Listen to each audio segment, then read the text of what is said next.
Good morning. You're watching DeProgram with Ted Rall and John Kiriakou. It is Monday, January 5th, 2025.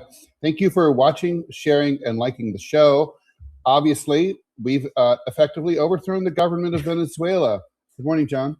Good morning. Good morning. I don't mean to laugh, but yeah, we've effectively overthrown the government of Venezuela.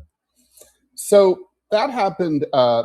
Normally these invasions are prepared, John, with a lot of propaganda, right? Yes. We both remember the buildup to. I mean, look, I remember being in Afghanistan in late 2001, and I saw a U.S. APC drive by with a sign on it that said "Next stop Baghdad." 2001. We didn't go in until March 2003. All of 2002 was spent ginning up propaganda about weapons of mass destruction and having the New York Times come on board and support all that. And then, by the time that Bush actually went in, it was approved of. Now, of course, obviously it didn't go well, and it turned out to have destroyed his presidency. But it started well, and it wasn't something that he needed to hide. Here, this was basically treated like a holiday weekend media dump.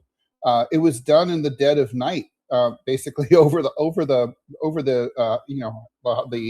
New Year's holiday, wasn't prepared for. There was no propaganda of any import. Basically, we knew this, like you mentioned, and I mentioned this before the show, John, but you very astutely last week pointed out that someone who had trained you at the agency told you very early on that there was that you don't send carrier battle groups and tens of thousands or hundreds of thousands of personnel, not to mention support personnel, stateside, assigning them to this unless you plan to do something. So it's not a surprise, but it's shocking. That's exactly the way to say it. Shocked, but not surprised. It's funny. I'm kind of the eternal optimist. I shouldn't be because maybe I would be better prepared for life if I weren't always so optimistic about things. But not only did I know what you just said, I said what you just said. You did. If you really want to know if the United States is going to invade a country, look at naval movements. We don't send a carrier battle group if we don't mean business. We sent a carrier battle group, the USS Gerald Ford, and then we overthrew the Venezuelan government. With that said, until the very end, Ted, I was optimistic because I kept telling myself, but MAGA is supposed to be the anti-war party now, right? And that's why I keep saying we need to give these people the benefit of the doubt on this issue of war and peace. Well, no, we don't anymore. And another couple of things too. You look at the responses from Republicans, especially Republicans on Capitol Hill, and they're almost uniform. They're celebrating, practically dancing in the streets over this, led by none other than Her Majesty Lindsey Graham, who is just repeating what he said 23 years ago as we were preparing to cross the border into Iraq. So, is MAGA a real movement? I'm coming to think that MAGA is another temporary flash in the pan, just like the Tea Party was. It came on strong and then it just vaporized. And I also came to the conclusion this weekend that Donald Trump did not create MAGA.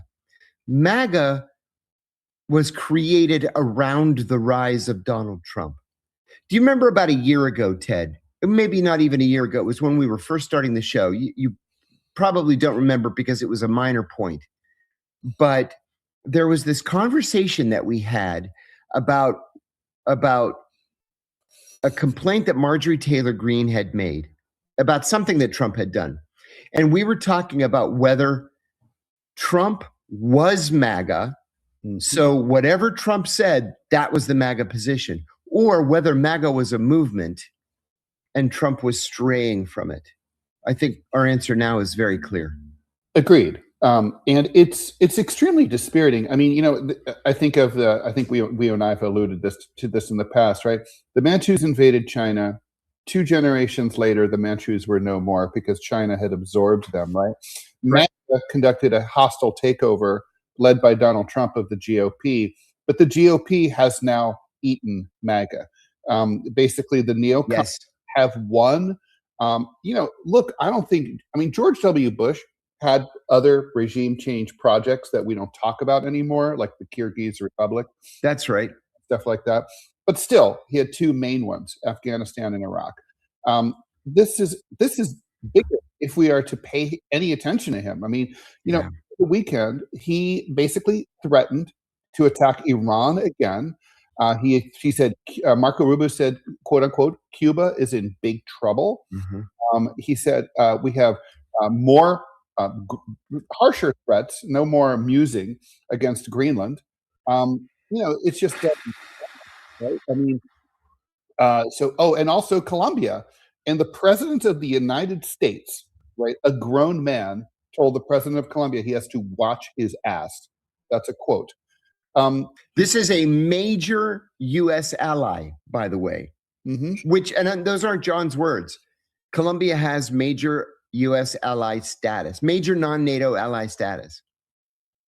So the whole thing is, you and I, neither of us suffers from Trump derangement syndrome. No. And you and I both have been optimistic about this president in certain respects, right? Like certainly not maybe on economic policy or on distribution of wealth or healthcare, but certainly on foreign policy, which is super important. And also, for example, RFK and MAHA and stuff like that. And so, we don't suffer from TDS. We don't. I'm just going to say this. We haven't talked about this. I think now officially Donald Trump is really dangerous. And at this point, if I'm in the Congress, I'm thinking we might need to impeach this guy. I don't think that they have the guts. I don't either. I'm worried on a number of fronts right now. Like, I'm really, truly, genuinely worried. If you are the president of Cuba, you can't sleep at night the last couple of nights because you're next. And you're going to, even if we don't invade directly, we're just going to, it's basically an oil embargo. It's an oil embargo. Now is the time to squeeze Cuba. I think Cuba, this is the beginning of the end for the Cuban government. But then you have to think about what the Iranians must be thinking. The Iranians have to be absolutely panicking right now. First of all, Benjamin Netanyahu was here over the holiday. What the heck did they talk about down there at Mar-a-Lago, where Netanyahu comes out smiling, says it was one of the greatest meetings of his career, flies back, and we invade Venezuela. Not invade Venezuela, but we cross into Venezuela and snatch Maduro. I want to add, too, a minor point. It was Delta Force that was sent in to snatch Maduro. They did so successfully without a single casualty. There were reports that a couple people suffered minor injuries when a bullet struck one of our helicopters. No big deal. As a matter of policy, Delta Force team member identities are classified at the secret level, right? They have to carry out their missions, their duties. They have to do it in secrecy, and so their identities are secret. It was minutes before the leader of the Delta Force team was identified. He was identified, I'm sorry to say this, as Dimitris Kountouriotis, a Greek-American and direct descendant of Admiral Kountouriotis, one of the greatest heroes of the Greek Revolution against the Ottoman Empire. You look at this guy's background, which the Greek press just laid out all over the internet over the last 24 hours. This guy is a Renaissance man. He's a full bird colonel. He looks like he's in his 20s. Obviously, he's not, but he looks like a kid. Full bird colonel, accomplished Finnish carpenter, a beekeeper, raises his own honey. Of course. Volunteers to read to underprivileged children in his time off. This kind of guy. Right. The Pentagon hasn't said whether all this stuff is true or not, but the Greek media have decided that Dimitris Kunduriotis is the hero of this thing. And so while the Greek government is saying, you probably shouldn't go out and invade countries and snatch their leaders, but it's okay. We support that you did this, but you really shouldn't, but okay.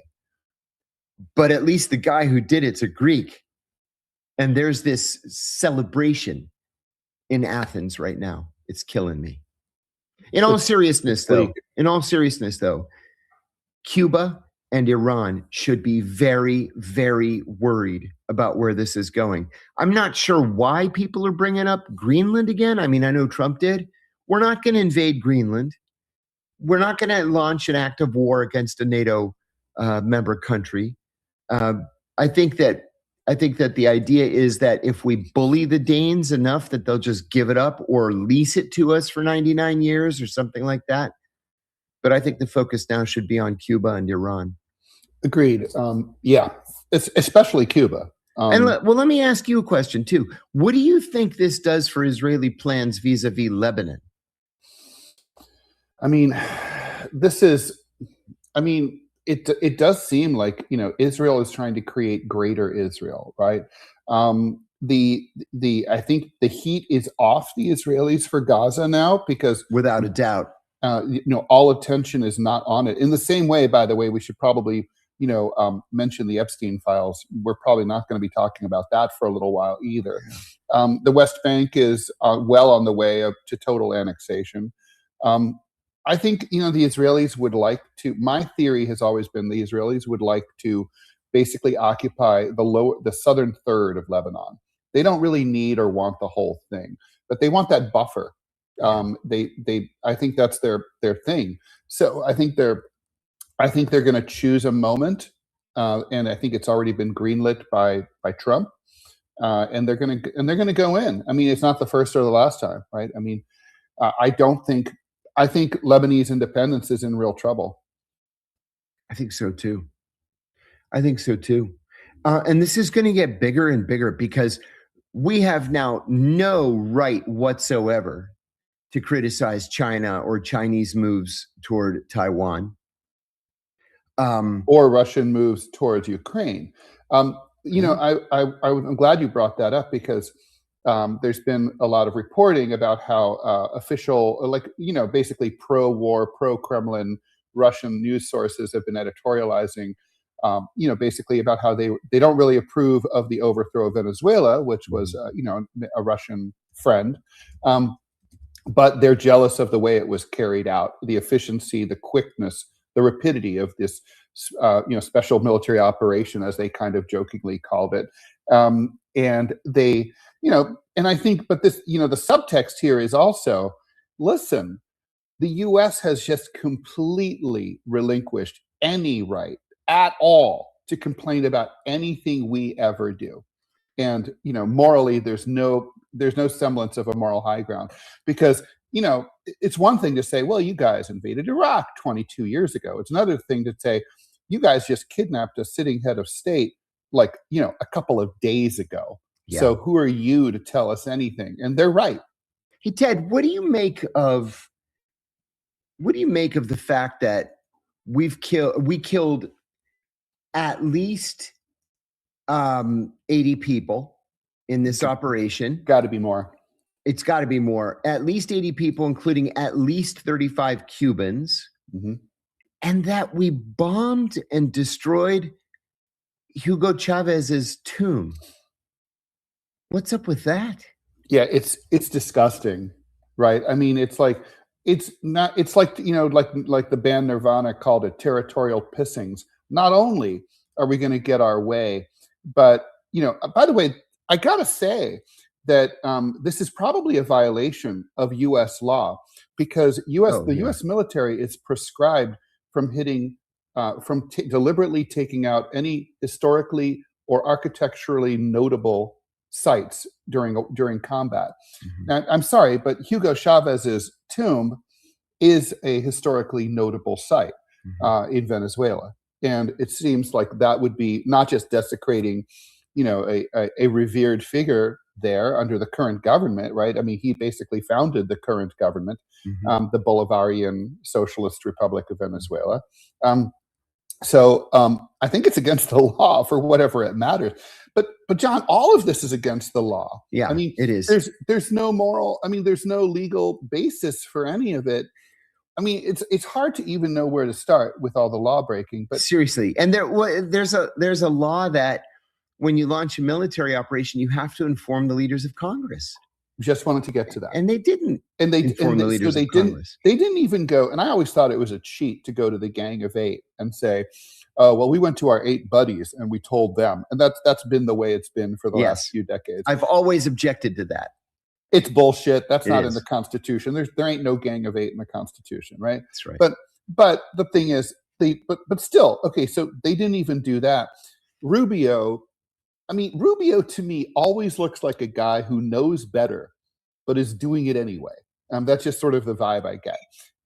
But on this though, this just has Rubio written all over it. Oh yeah, especially the Cuba part. Especially. Because he's got a hard on for Cuba. Yeah. Even though Castro is long dead.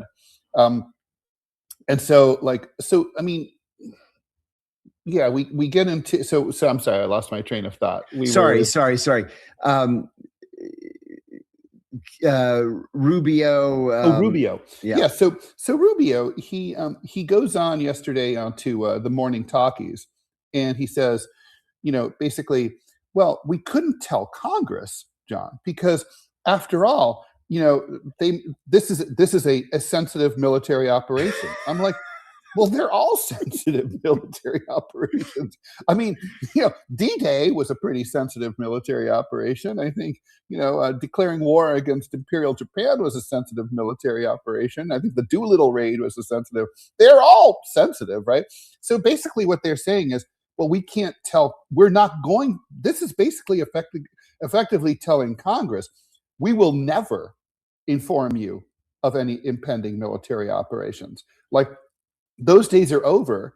You guys are gelded. You're cucks. You guys now, I don't know what they're good for. They might as well just pass an enabling act like the Reichstag did for Adolf and be done with it. That was the law that just said everything that Hitler proposes is automatically rubber stamped. Right. There's even more to it here.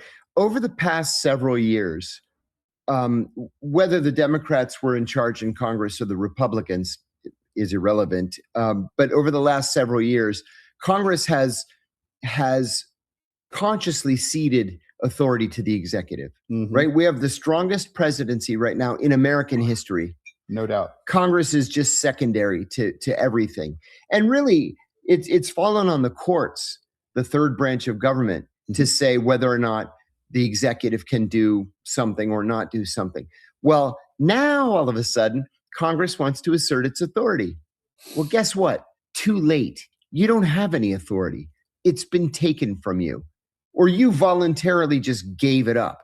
So too late for you.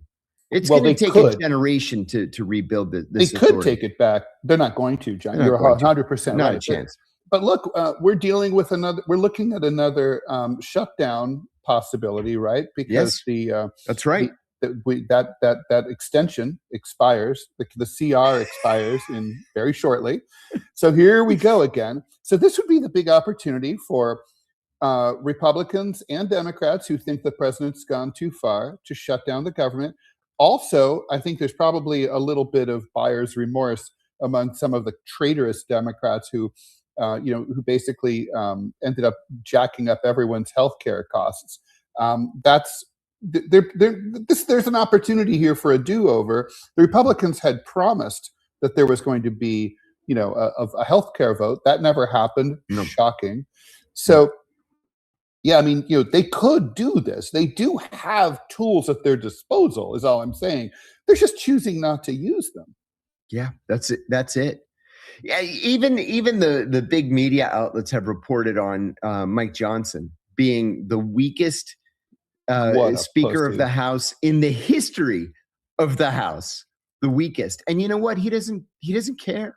There was a piece in the Washington Post 2 or 3 weeks ago about Johnson that there was some big bill coming up for a vote on Monday, and people were just beating him up over it.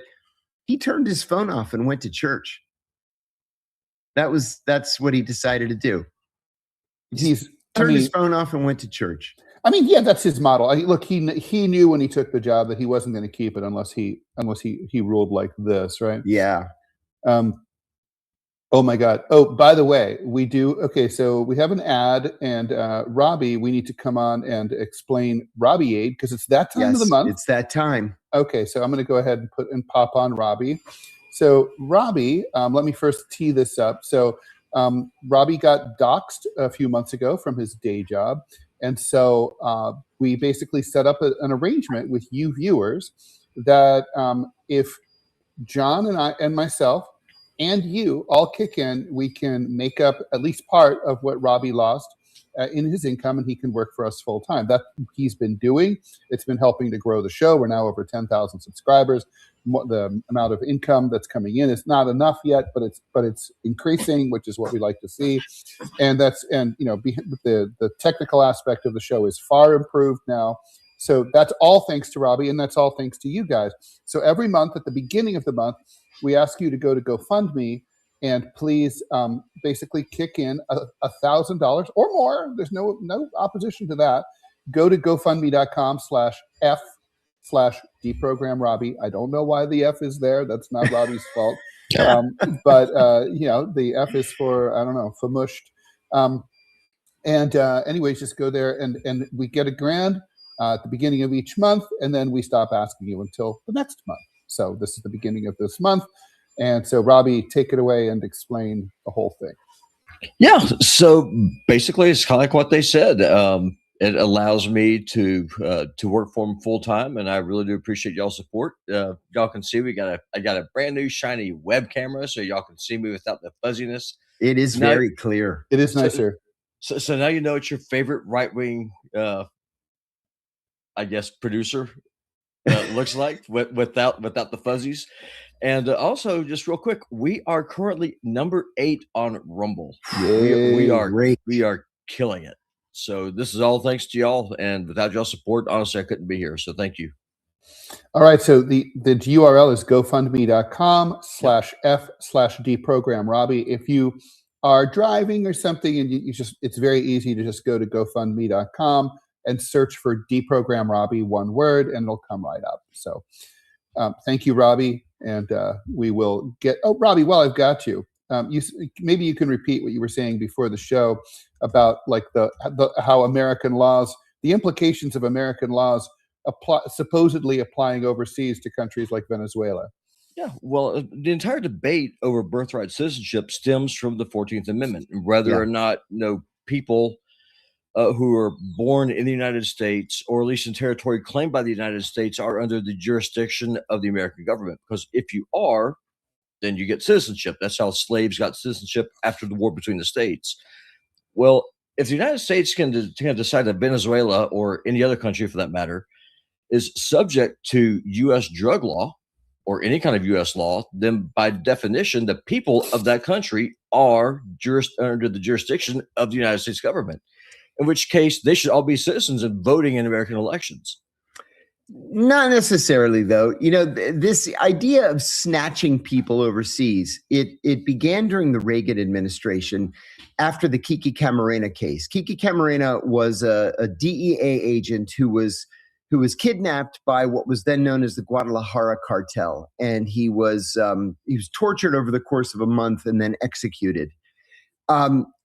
Congress passed a law very quickly allowing the FBI to make extrajudicial arrests overseas and bring people back for prosecution. So all the Trump administration needed to do to make this thing legal over the weekend was to have one FBI agent on that plane or on a helicopter as Delta Force did its thing.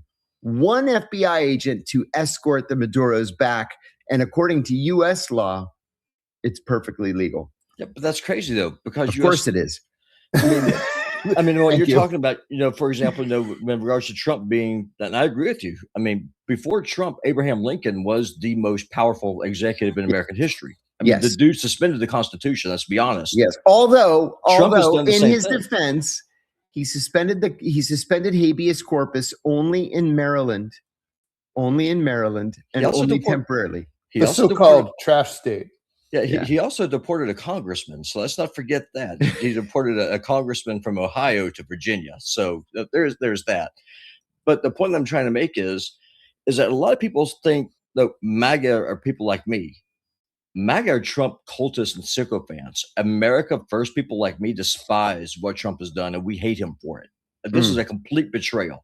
We're going to have to talk about the domestic political implications to this, maybe starting tomorrow. I think there's still so much international stuff to unwind right now. But thank you, Robbie. We'll be talking to you soon. Please let's have that ad whenever you're ready. John, we have a lot of questions to get into. A lot. I guess before we do, I have one question for you. Greenland, Cuba, Colombia, Iran, Mexico. Which ones face imminent risk of direct military attack? Iran. Yeah. And it may come in the form of direct Israeli military attack, but I think Iran is in big trouble right now. And one of the reasons that Iran is in big trouble is because there are legitimate protests taking place in Iran over the state of the economy, which happens every couple of years, right? And they're not gigantic or anything. There were 15,000 people that were in the streets. But Donald Trump in the U.S., that would be a big protest, though, John. Yeah, I mean, yeah, it would be. In Iran, it's not that big of a deal. But Donald Trump said something over the weekend that if any protesters in Iran are killed, that we will come to their aid. Well, 15 were killed over the weekend. So what does that mean? We're going to invade Iran? We're going to allow the Israelis to bomb Iran? The Israelis have really ramped up propaganda, Persian language, Farsi language propaganda over the weekend. Interestingly enough, aimed at the shortage of water, saying that in and of itself is reason enough to overthrow the Ayatollahs.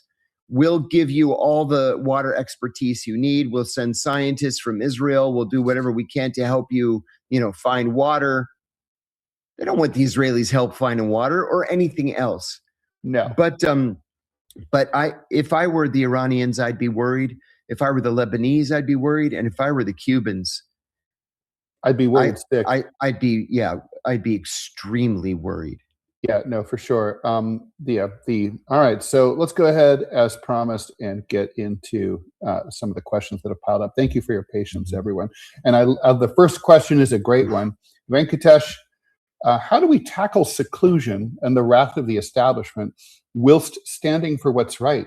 How much of it is spiritually guided and how much of it is raw rectitude? Love that question. That's a really smart question.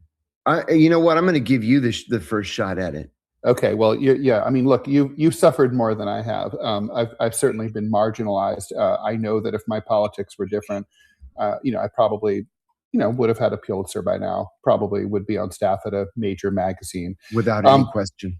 And so, look, it's a lot of it's personality for me. I mean, I'm really, first of all, two things, and I'll turn it over to you, John.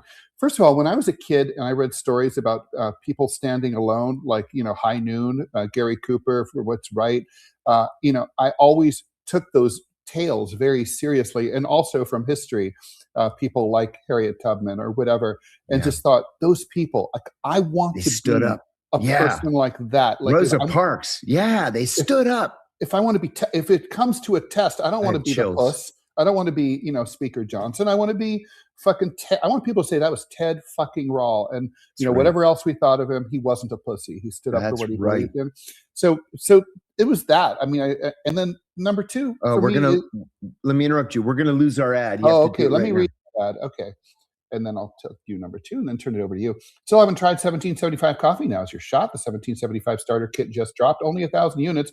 You're getting the bold dark roast that hits hard, the smooth medium roast, and the vitality mushroom coffee for clean energy and laser focus. No crash, all single origin, small batch, toxin free, and mold free. Plus, you're also getting a gold spoon clip because freedom isn't proof with plastic. a frother strong enough to stir up your coffee and your mother-in-law's opinions, and a black 1775 tumbler. $170 worth of coffee and gear is yours for $99. It's for the ones who've been watching 1775 blow up on Rumble, wondering if it's actually worth it. Spoiler, it is. Go to 1775coffee.com/studio and grab your starter kit before they're gone. Bold beans, clean fuel, and a morning routine that stands for something just like Rumble does. And my number 2 thing is, honestly, I'm a stubborn bastard. It's a personality thing. Me too. I can't fucking stand, people who, stand by and let shitty things happen. I hate them. And I would rather sleep outside in the fucking street than be one of those people. And probably I'm stupid, but that's basically it. Even my ex-wife said the night of my arrest, she said, man, if they thought this was going to silence you, they didn't know you at all. That's what people told me about the LA Times. Like, the people who knew me, they were like, oh, they thought they could just fucking roll you. Oh, bring it on, They didn't baby. know who you were. Bring it on. That's right. That's exactly how I am. It's a personality thing, right? It is. Think it's part like pig-headedness. Mm-hmm. I mean, I don't really look down. I do have contempt for people who roll over. I do. But I also, part of me also kind of admires them. I'm kind of a little bit jealous. Like, oh, people who can just go along to get along. Like, sometimes I wish I could be like that. It makes your life easier. Yeah, I've told you. Now, there's so much in the news. I won't go into a story, but yeah, I know I'm jumping out of order, but so many people have commented in the chat over here about something. We've got to get to it. Yeah, I have to say something really quickly. Over the weekend, the entire Greek IFR went down. The entire thing. All Greek airspace was closed. All planes were grounded. Nothing in, nothing out. It just went down. That doesn't happen. That's not an accident. Somebody took it down. I talked to the Greek media over the weekend a couple of times. I gave a couple of interviews, and I think all of us are of the opinion that it was the Russians. This was a Russian operation. The Greeks are all in on Ukraine. And for whatever reason, Prime Minister Konstantin Mitsotakis loves Donald Trump. And so anything that the American government has asked of the Greek government, they've done it. There was a piece in the New York Times over the weekend that you sent to me about Kimberly Guilfoyle. We have never had an American ambassador in Athens as universally popular as Kimberly Guilfoyle. Bizarre. And there's this guy, Argyros, who's a major singing star, major pop star in Greece right now. And she's friends with him. And so he performed at a club in Glyfada, just south of Athens, along the coast. And so she went to see him because she said friends support their friends. And there were some rumblings in the media. Well, she stayed out all night. And she said, and this was the best quote in the whole piece. She said, I didn't stay out late. I was back by 3 or 3:30. Like, that's not staying out late. 3 or 3:30. Hunter Biden lifestyle. But anyway, I've written 2 op-eds. I wrote one in 2017. I wrote another one a year ago about how and why the Greeks so deeply love Donald Trump. And I mean Greeks everywhere from the left to the right and everybody in between. They all love Donald Trump. And it's because they see him as somebody who cuts right through the bullshit. If he wants to do something, by God, he does it. He doesn't make any apologies. He doesn't ask any permissions. That's for and sure. They think it's great. They love it. It's a personality thing. It is. All right, John, let's see if we can get through these questions because they are, not surprisingly, piling up right now. Okay, thanks for the $2, F you. So now that the U.S. empire runs Venezuela, when will the saddling of IMF debt along with extreme poverty begin? Well, we don't. First of all, I just want to say I'm glad you brought up this question because Trump said that we're going to run Venezuela, but the truth is the vice president is now the acting president. She's running Venezuela, and Rubio went on and just basically said we're going to run for the time being. We're going to run Venezuela through coercion. Basically, we're going to keep we have a choker collar on them, and every time they misbehave, we're just going to tighten the noose. I don't know about that, John. I think it's deeper than that. I don't think this was done on a lark. I think a lot of thought went into this. I'm writing a piece right now for Covert Action Magazine. I've been working on it all weekend. Politics aside, whether or not you love or hate Donald Trump aside, there are very serious foreign policy questions at play here. We touched on them a moment ago with, this laundry list of countries that have to be genuinely worried right now. And I just got a question from Tempio Havo, TEMPIOXAVO. So, John, tell me if I'm wrong here. Trump's trying to piss off Xi and test what his reaction would be, thus risking an economic escalation that would split the world in half and could destroy Europe, China, the U.S. Yeah, I think that's right. And I think on the other hand, he's also giving President Xi permission to invade Taiwan. And I think that when push comes to shove, Trump doesn't really care about Taiwan. He doesn't. So I'm not sure he should. Really. Yeah, I'm not sure he should either. I'm not sure why we so care about Taiwan when the Taiwanese government policy is that it is a part of China that someday will be, reunified. And they don't have the balls to declare independence. No. So what do we care? So, let's move on here. Nick Fuentes, Elliot Covert. Nick Fuentes has recently started to distinguish between MAGA and America First. Yeah, we've talked about that. That's true. Elliot, I hate to agree with Nick Fuentes. I seriously do, but he's right about that. But right now, it's like MAGA has had their dick cut off, and I don't know if they're going to be able to grow it back. FUSO, thanks for $2. Rambo MAGA, Final Blood and Epstein distraction. John, that's a good point. Let's talk about the Epstein thing. Is Epstein now for long gone, never to be talked about again? I kind of would be surprised. Epstein who? Yeah. Listen, there are charges now, very serious charges against Nicolas Maduro and his wife. Maduro facing 30 to life, the wife facing 20. How many pedophiles have been charged because of the release of the Epstein documents? How many pedophiles have been identified because of the release of the Epstein documents? How about 0? Mm-hmm. That would be correct. Darkworks 88. Do we think removing Maduro and carrying out this action is anti-MAGA or bad for the U.S.? What opportunity did this action give adversaries who were there to collect intel on our methods? I like that second one. Maybe you should go after that one, John. That's a very good question. So look at it this way, too. This was not the same as the operation to snatch Manuel Noriega back in 1989. In the Noriega operation, we actually invaded Panama. Mm-hmm. And not only did we invade Panama, people forget Noriega had already taken refuge inside the Vatican embassy. In the Holy See, yeah. And so we began to torture using bullhorns and megaphones with, death metal 24/7 beamed at the Vatican embassy. We tortured all of them in there until the Vatican ambassador, the Archbishop, told Noriega, get out. You got to go. We can't do this anymore. Just get out. Somewhat reminiscent of Assange in the very much so in London. So in this case, in Venezuela, we didn't send 25,000, 50,000 troops to occupy the capital city. And another thing we did in Panama that we didn't do is we made the Panamanians disband the Panamanian military. There is no Panamanian military anymore.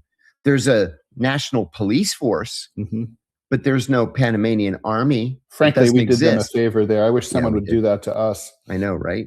I think that that's a great question in that, our adversaries will have learned something about American policy planning. But this is very different from 89. It's very different from 83 when we invaded Grenada and overthrew the government there. This was a lightning strike, and we got everything we wanted. Look, to answer the first question, I want to say certainly it's anti-MAGA. It's very bad for the United States, though. Very bad. Because, and I think for a number of reasons, but topping out with the fact that we lose all moral authority. Yeah. It's going to make us it's going to trigger more anti-Americanism, possibly terrorism against the U.S. and its interests. And it just puts us in a position where, we basically, the American people can be blamed because we're sitting by passively. There were no significant protests of any note since this happened over the weekend. No. The American people are passive and docile. The Democratic Party has nothing to say about any of this. So, in the same way that people looked at Nazi Germany and said, oh, the German people are okay with all this. Mm-hmm. People around the world look at us and they're like, oh, the American people are okay with this. That's Nobody the cares. part that terrifies me. Yeah, I agree. Question for you, John, from Phasmataz. Any idea what's going on? Oh, yeah, we talked about the Greek airspace issue. I'm not going to repeat that. Okay, Greg Pattis, thanks for this question. What will ultimately happen to Maduro? Well, what happened to Noriega? I think, yeah. What you see is what you get. They're talking about major, high level on the federal sentencing scale. You're talking about a crime of between level, say, 36 and 40, with 36 being 30 years and 40 being the death penalty, the federal death penalty. He won't get the death penalty, of course, but it doesn't get very much more serious than this. I mean, it's interesting, right? That like the stuff that the casus belli, to the extent that they were ever cited by Trump, did not match the indictment. No, right? There's no mention of fentanyl at all nothing. in the federal indictment, because the fentanyl comes from Mexico and China. And even the drug running to the U.S. is basically like it's an afterthought, right? Mm-hmm. I mean, so, basically it's barely Cartel de las Soles. I don't think that phrase appears anywhere in the indictment. No, I read the indictment yesterday. It doesn't, because it doesn't exist. Right. Hey, there was another thing too. Did you happen to see that the judge, now so far, we don't know who's going to be the trial judge, but the judge that is arraigning Maduro this morning is 92 years old. Jesus Christ. And a Clinton appointee. What the fuck? What do you... Oh my God. I had an 85-year-old judge and I thought I had my hands full in LA. Yeah. Oh my God. Mine was 86 in my federal case. As a 62-year-old man, I would say you should, as a judge, you should probably have to retire by the time you're 70. I think about retirement every day. I mean, I financially can't do it yet, but 92 years old? Come on now. If I'm not retired, I mean, let me put it this way. I doubt that I will be producing good work at the age of 92. Seriously. Although anything's possible, but I doubt it. I'd probably be one of the few. Yeah. FUSO, thanks for the buck. No humiliation ritual like perp walk for Maduro's wife. By the way, I don't think Maduro takes it as a humiliation. Well, but you and I were talking before the show started. I think a lot of those photos were fake. They were AI generated. A lot of them were faked. Yeah, it turns out that the UK Guardian did, and they have a team that now analyzes AI fakes, and they found that a lot of the Maduro in custody perp walk photos were fake. Also, all of the images of Venezuelans supposedly celebrating in the streets of Caracas and other Venezuelan cities are fake. There were celebrations in like Miami of like two kind of rotund Venezuelan ladies like dancing in the street. Okay, yay. It's psyops, right? But no humiliation. Why did they arrest her though? Why did they arrest the wife? What's the point here? The indictment. It says that she was complicit. She conspired with him to do X, Y, and Z. I'm not buying it, and I'm sure they're going to use her to cut a deal with him so that he pleads guilty and she walks. Yeah, I do. I think that's the whole idea. So basically, and they'll let her go to Spain, they'll let her go to Spain or go to wherever she wants to go. Just get out. Yeah, it's the whole thing is so gross. Tariq, thanks for the money. Just finished watching the Seymour Hersh Netflix documentary, which is great. Yeah. Thoughts or anecdotes on him and what he represented? I want to watch that soon. Cy doesn't like me. And I'm not crazy about Cy, just as a person. he's legendary, the My Lai massacre, all that stuff. But I'll tell you one thing I don't like about him is that he will run with a story when he has one single source. Mm-hmm. And half the time, his story is debunked, and then he looks like an idiot. Yeah. On the other hand, he's the great Cy Hirsch, so we have to pay homage, to him. But I don't know. Cy's never liked me, and I've never liked him. I'm not a Laura Poitras fan because it seems like everything is always about Laura Poitras. Mm-hmm. I thought she took maybe one cheap shot at him in this documentary, but I got my SAG, the SAG Awards. Now it's called the Actor Awards list of nominees the other day. She's nominated for Best Documentary. She's an automatic entry. Yeah. There's certain people. I wrote a column about 2-3 months ago about that. How there's people who are in the protected class. Yeah. It's like in my world, if Art Spiegelman shits out part of a book, it will 100% be like at the top of all the recommended reads in the New York Times and all that. It has to be because it's Art Spiegelman. Indeed. Alex Gibney is exactly the same way. She is like that. $5. I'm ashamed of the desecration of graves. So much for Christian values. Fear the man who does not fear God. I don't disagree. P. Vecchio, thanks for the money. Does this support the Gaddafi principle? Don't give up your WMDs or you can get cooed. Well, Venezuela didn't have WMDs, but maybe they should have acquired them. Yeah, I mean, I always think that Kim Jong-un is always like, this is what I fucking tell you.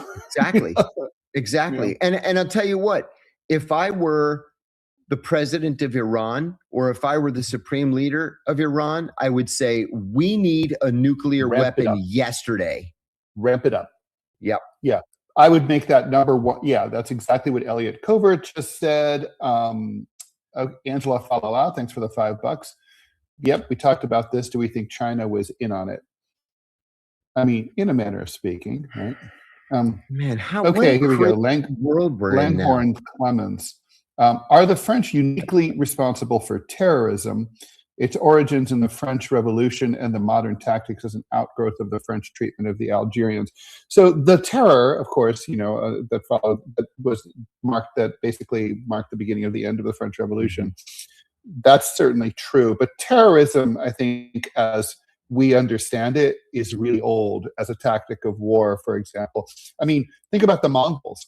The Mongols basically developed a reputation like, they would basically present themselves at the city gates and say, surrender and become our vassal state, and you all get to live, but you're going to have to pay us taxes. And if you don't, we will kill all of you ruthlessly and torture you. And we will rape your women in front of you, and then we will kill you violently and painfully. Yes. They got that reputation basically and made it true. And then it got to the point where some cities just threw open their gates, and they were in fact absorbed into the Mongol Empire. That's terrorism. I mean, that is terrorism. It's like I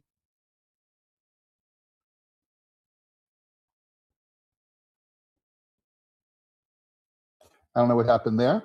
They get a reputation where people are just like, you get the reputation for being fucking crazy and scary, and people do whatever the fuck whatever the fuck you want.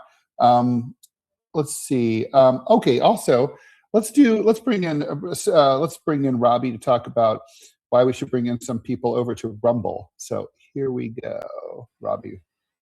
Howdy. I'm back. So I'll make this short, sweet, and fast, especially since Ted keeps freezing. So the biggest reason is that Rumble pays us a lot more than what YouTube does. So a good way I kind of think about it, Rumble pays us based off of watch hours, whereas YouTube pays us off of ads. So the more people that watch, the longer that they watch, the more Rumble pays John and Ted. And it's really awesome. Good way to kind of think about it is that for every nickel that YouTube pays us, Rumble pays us about 94, 95 cents, somewhere in there. So it's a significant savings or a pay boost for them. Also, you can get Rumble premium content that you cannot get anywhere else. And my cat's here trying to talk about terrorism. My cats are terrorizing me. You can also get Rumble premium content here on Rumble And also, lastly, if you value free speech, Rumble's the platform that did not demonetize John and Ted, that does not suppress John and Ted, whereas YouTube has done both of those things. So if you value independent media, come to a platform that actually values independent media. Yes, and the cat says so too. Oh, the cat, 100%. so says the cat, so say we all. Okay, so John, this is for you. I think you already answered that question about President Xi. Dalton Sparks, not sure if you all have discussed this yet, but what's your take on the U.S. charging Maduro with possession of machine guns, which I find interesting, as if a sovereign nation cannot possess machine guns. And I just want to add, before John, you try to answer this question, that the only charge that the American Taliban, Johnny Walker Lind, was convicted of was possession of an AK-47 in Afghanistan, where it's practically illegal not to have an AK-47. So, I mean, the country's awash in them. I mean, they go for like $150, maybe. We've all gone mad. Yeah. So what? Yeah. What is the legal basis here? Like, what the fuck? I know we're not lawyers. The New York Times said yesterday that the government may have a tougher time than they think they will convincing a jury of New Yorkers that these things are crimes. I was very interested, John. Why do you think they charged in New York, which has no connection to any of this whatsoever, as opposed to the so-called National Security Court, which you've talked about over there in Northern Virginia? Yeah. Which would have been a rubber stamp for the government. I think that because there has been a silly precedent that when we kidnap foreign leaders and charge them with drug crimes, like the president of Honduras, for example, New York is, in fact, the New York Times yesterday called the Southern District of New York the drug court, right? That's the first time I had heard that. But it's akin to the Eastern District of Virginia being the espionage court. So I think that's just what it is. That's where the expertise happens to be. And so they just did it, not really maybe thinking through that they're going to have a lot of New Yorkers who may think that this is bullshit. Oh, they also made a point, Ted, that this is an extraordinarily complicated case, and it's going to take at least a year just to seat a jury. And then the trial could last another year beyond that. This is going to be brutal. Yeah. I mean, I would imagine that, like, probably, by the way, he's going to be offered remarkable legal representation. Oh, the best legal representation in America. And I would think that his lawyers are going to have some fun with a lot of the statements that came out of this administration. I think so. That seem to run completely in contradiction to everything that's going on here. By the way, we are at record viewership right now. I was just saying, hey, giving us those numbers. Hey, great. So that's good to hear. A question for both of us. What does this show the world now about what we've done in Venezuela and Trump making comments about us still wanting to take Greenland away from the Danes? I mean, we have touched on this. We should. I mean, I'm not so okay. So, John, you're right. If we attack Greenland, obviously we are now at war with NATO. Yeah, because that is Denmark. It is Denmark. That said, I mean, can we just talk about the I mean, I know you agree with me on this. The recklessness of throwing around idle threats about invading other countries that have done no harm whatsoever on completely baseless terms of justification. I mean, how toxic is that? Thomas Jefferson was the first president to deploy American troops to attack the Barbary pirates. Yes. But they really were Barbary. Yes. They really were inflicting that's pain right. on American shipping. I mean, say whatever we want about Abraham Lincoln, the South really did secede. That actually happened. But there is no Cartel de las Stolas. There are no seas full of Chinese and Russian ships around Greenland.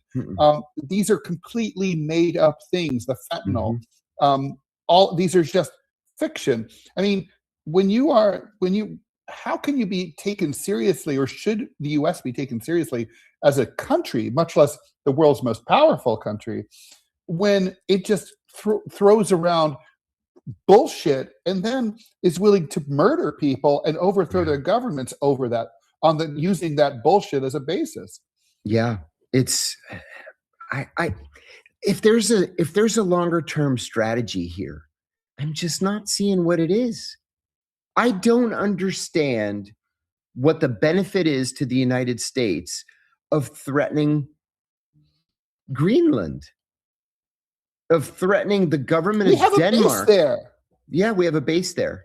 We don't need any. We have a military presence. But the government of Denmark is one of the staunchest U.S. allies in the world. And we're talking about essentially invading Denmark.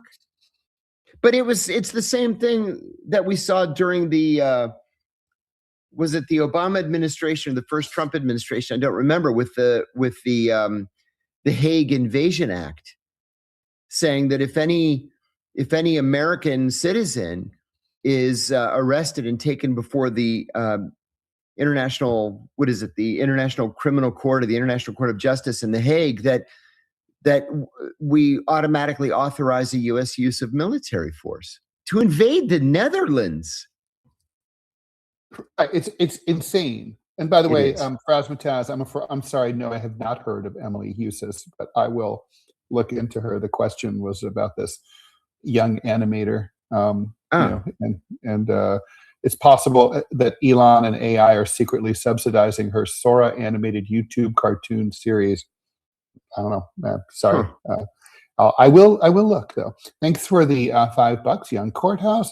And Young Courthouse wants to know, is there a case to be made for the international law that might defend this? I feel like international law is often invoked, but rarely understood, including by me. That's a great question. That's a very good question. Well, normally under international law, you have the right to conduct hostilities against a foreign country if there's an imminent threat to your country of invasion or attack, or maybe to, I don't even know if you could say maybe to an ally, right? To an ally. That's about as far as it goes. No one has posited an imminent threat from Venezuela to the United States. There are three ways you can enter another country. Is if they are an imminent threat, what's called a clear and present danger. Mm-hmm. If you are invited by that country, right? That clearly was not true. Or if the action is authorized by the United Nations Security Council. That's it. Those are the three ways that you can invade another country. While we're talking about, there's so many cucks to go around these days between the Democratic Party, the GOP. Let's talk about the UN and the EU. The UN had the Security Council had an emergency meeting to do what they do best, which is to jawbone. Nothing will come out of this. Nope, nothing ever does. Nothing ever does. The EU, I thought it was very interesting to me that the EU, which has been at odds with President Trump on a number of issues, has had very little to say on all this. President Macron doesn't seem to have much to say about it. What do you make of that? Why do you think the Euros are holding their tongues? I think it depends on the country. The likes of Macron and the UK, I think that they've just made a policy decision to let the Americans do what the Americans are going to do and not get sucked into it. For the smaller countries, like Greece, for example, I think that they see a real benefit in just cheering the administration on, joining it at the hip, and then hoping for the best. We've got to talk about this tomorrow. I wonder how that plays domestically in these countries. In Greece, man, they are loving some Donald Trump. That's all I can say. These are very strange times, and we'll be back tomorrow to continue the analysis and dissection of these very strange times. This is the end of DeProgram with Ted Rall and John Kiriakou. Until tomorrow morning at 9:00 AM Eastern Time. We'll be back from 9 to 10 as usual tomorrow. Please stay tuned. I will be discussing Venezuela and a few other things on the TMI show with Manila Chan. As always, Thanks for watching, liking, and sharing the show. Please don't forget Robbie Aid. Let's get to $1,000 quickly. GoFundMe.com. Go search for DeProgram Robbie. Thanks very much. See you later, John. Have a good day, Ted. You too.